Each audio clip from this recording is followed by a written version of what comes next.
5 seconds to go.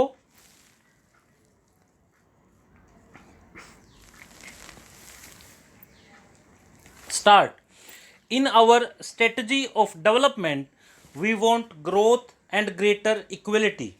We want to prevent concentration of economic power. That is why we must help the public sector as well as the cooperative sector to grow both absolutely and in relation to the private sector. Cooperatives combine the good points of both the public sector and the private sector. They give a voice and sense of participation to the ordinary man. They are based on voluntary union and democratic control. At the same time, they can take full advantage of modern large scale management. If I may say so, the cooperative way is a civilized way of working, providing as it does the means of diminishing large scale ownership by individuals and groups, but without sacrificing the advantages of big units essential for the application of modern science and technology. The cooperative thus bridges the gap between the small unit and technology. Dream cannot become realities unless there are material factors by which we can implement them. It is only through science and technology that we can supply these material conditions. Even the so-called advanced countries assign a major role to cooperatives.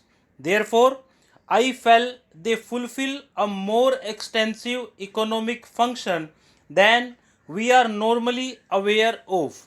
In most European countries as well as in the United States, cooperation is the ruling principle of agriculture. In Japan, cooperatives are a big force. Whether it is agriculture or industry or the services, cooperatives have made spectacular progress since 1950-51 when we took up planning.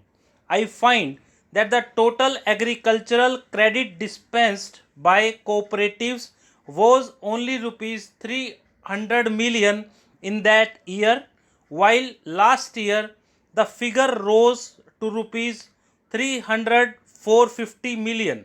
Over the same period, the working capital of all cooperatives has grown nearly 9 times.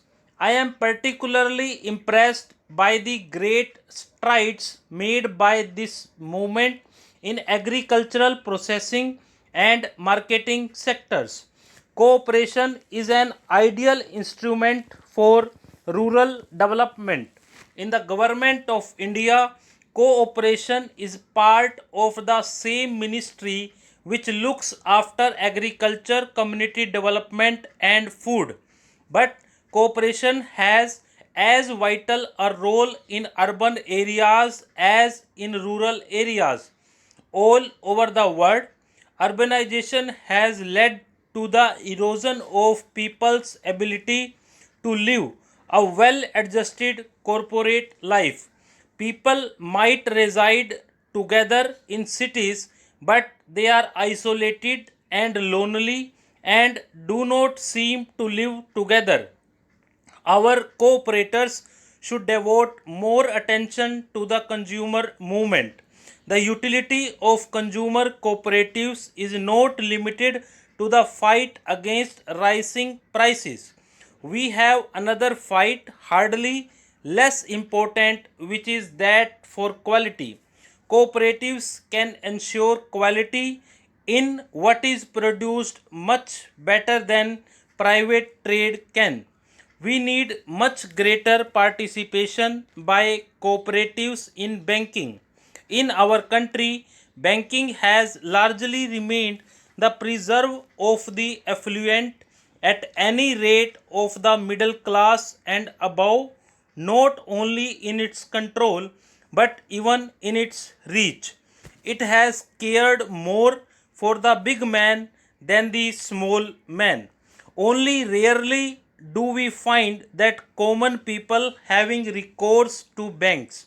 Lately, agricultural cooperatives in some areas have begun advancing credit against an approved production program instead of the security of land.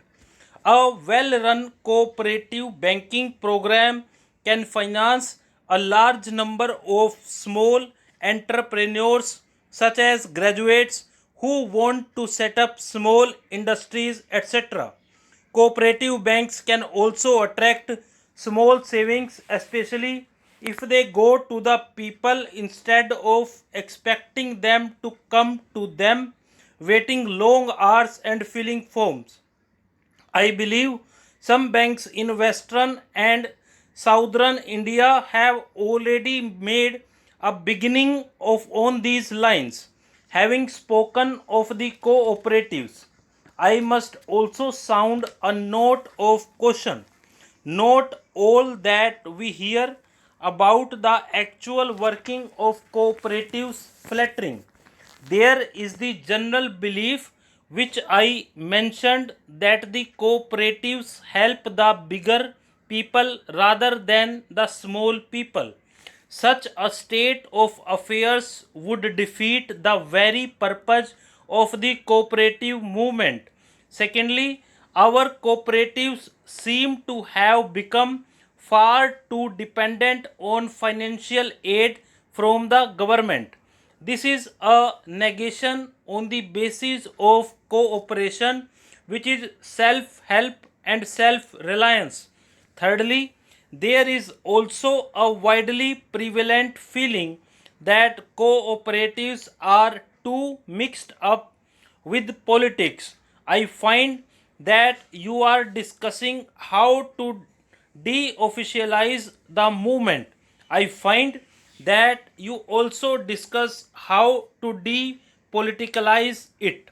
The history of the cooperative movement in India of the late 60 years shows that wherever the movement is strong, it is due to the selfless work of dedicated individuals who have steadily resisted the temptation of politics.